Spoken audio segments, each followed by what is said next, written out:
years and years ago, when I lived in California, Oh my God, I know what you're talking about! No, not really. I had a friend named Dex, and we went to, it was kind of like homeschooling, but you actually showed up each day and did your work at your own pace kind of thing. It's like, I'd done homeschooling for a while, went and did this, and then went back to homeschooling. But anyway, so I met Dex there. Was Dex actually the secret prince from the planet Edenoid, who, whenever emergency called, would become Masked Rider? Sure. And like 2% of the population watching this ever will have gotten that. It's okay. Probably. Right. But anyway, so the whole thing is that we had some people that we hung out with in Folsom, where he lived, and I was in Rancho Cordova, California? Yes. Folsom as in the Folsom Fair, the largest gay gathering in the entire universe? Possibly even Folsom Prison, I'm not sure. That too. Anyway, so the thing is that I had a dream one night where I was out in Folsom, and Dex was inside a 7-Eleven, Yeah. and I had a big gulp of Dr. Pepper, and I was drinking it, and I set it down on the curb beside me, and when I let go of it, Then this dude named Rufus came and visited both of you? it was Circle K. Oh, sorry. So 1% of the audience watching this will get that. So anyway, so a cop pulled up and wanted to take me to jail for littering. And this is the dream you're talking Yes. about? Okay. Cop pulled up, wanted to take me to jail for littering, and I was trying to explain, no, I was just setting it there, I was going to pick it back up. You know, and he's like, no, I'm taking you to jail for littering. So I told Dex about this. And then that weekend, we were hanging out with our buddies there, and I'm just not going to even mention their names, just because I don't want to give away too much. But anyway, Okay. and no, anyway, so the thing is that they wanted to get some alcohol and drink and do things that teenagers do. And so they had these guys that could actually go buy it for us, and they handed money, and I handed them money too, because there's been 2 points in my life where I've actually been like, oh hey, I think I'll try to get drunk, you know. So both when I was a teenager, and I just eventually just gave up on the idea and just went on with my life. And the first one was at a party with my friend Derek, and I handed money, said I need wine coolers. They came back with a case of beer. Everybody is sure that they kept some of the money, and just, but they were like, oh no, this is all we could afford, and I wasn't going to drink beer. Screw that, no beer.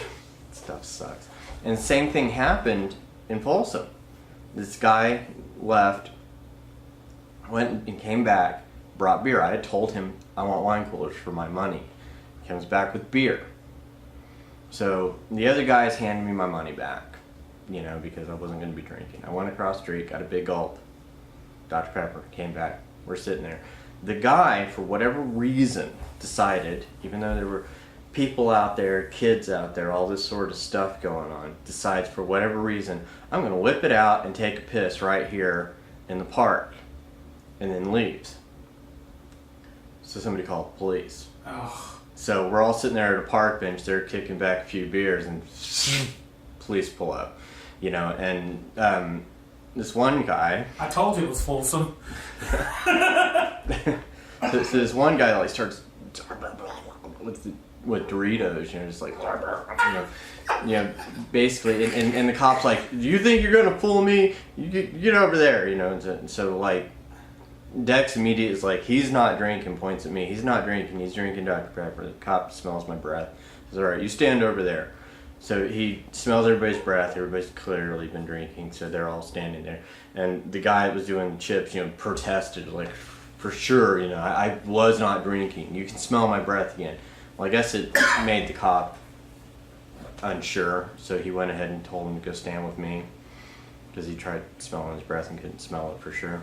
So anyway, so everybody got arrested but me, because I was drinking A big gulp. my big gulp, and that other guy because he lied. Right.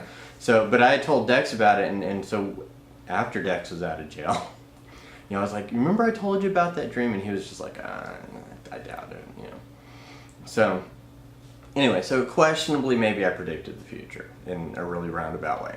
All right? Okay. So, the other night, I think it must have been Sunday, so it would have been Monday during the day, because I went to work that night, and I tried calling Miguel, and he didn't answer. This last Yeah. week. Yeah, so I had a dream, and in the dream, we were at Miguel's mom's house. Yeah. Or what was supposed to be Miguel's mom's house. It sort of looked like it. The dream is actually relatively coherent, and it was just sort of odd because, normally dreams do weird-ass things. And about the only sort of odd thing about it was that we were sitting there talking to Cameron Diaz. It was never said that, hey, this is Cameron Diaz. We never called her Cameron, never asked her, hey, so how was shooting Vanilla Sky or something like that. It was just, when I woke up, I realized that had been Cameron Diaz, just by sight. And two guys in the other room, they were watching The Next Generation. I said something briefly to them and went back in to sit down with Miguel and Cameron Diaz.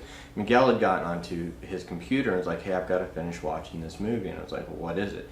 Like, it's an old Steven Spielberg movie that he did back in the 80s. And I was like, oh, okay. And he said it was called Skinny Puppy, which is the name of a band. Right. Right. But, so, anyway, so I left that message for Miguel or whatever. And I guess he never checked it. He never actually checked the message.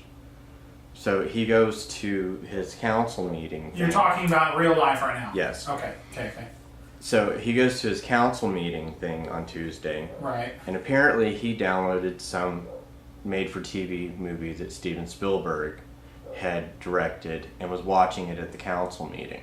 So when I talked to him on the way over here, I told him the dream, and because I was like, did you listen to the message? He's like, no, I didn't ever listen to it or whatever. And so I tell him that, and he's like, well, actually, I was watching a Steven Spielberg movie. So it's just kind of odd, and since he was at the council meeting, he was watching it on his computer. Right. And he happened to have a skinny puppy with him or something? I don't know. That's the thing, is like, he was talking to Kim, so it was just kind of like it was. Of course. So I was just like, okay, well, I'll call him back later.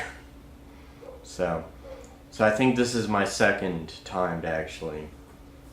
Why can't it be something useful like The lottery numbers. Lottery numbers. Yeah, Miguel made sort of an interesting point too while we were talking about how he was like, were these two guys that you didn't know that were in the other room, were they people that you didn't really know, or are they people that you met in your normal life and just put them into the dream, and you just, since you aren't really familiar with them, you just think that these are people you didn't know? You know what I'm saying? Yeah. Like, one of the guys could have been somebody at like Starbucks or something, right. 3 years ago when I stopped off with somebody who actually drank Starbucks. Yeah. We want advertising money. Do you hear me? Okay. So anyway, that's pretty much my tale. You wanted a vlog for this. Well, I have something to talk about as opposed to. Oh, speaking of, I thought when you were talking about California, you were going to talk about an earthquake or something. Did you know I experienced that earthquake yesterday? Was it yesterday or the day before? I think it was yesterday. I was in my office.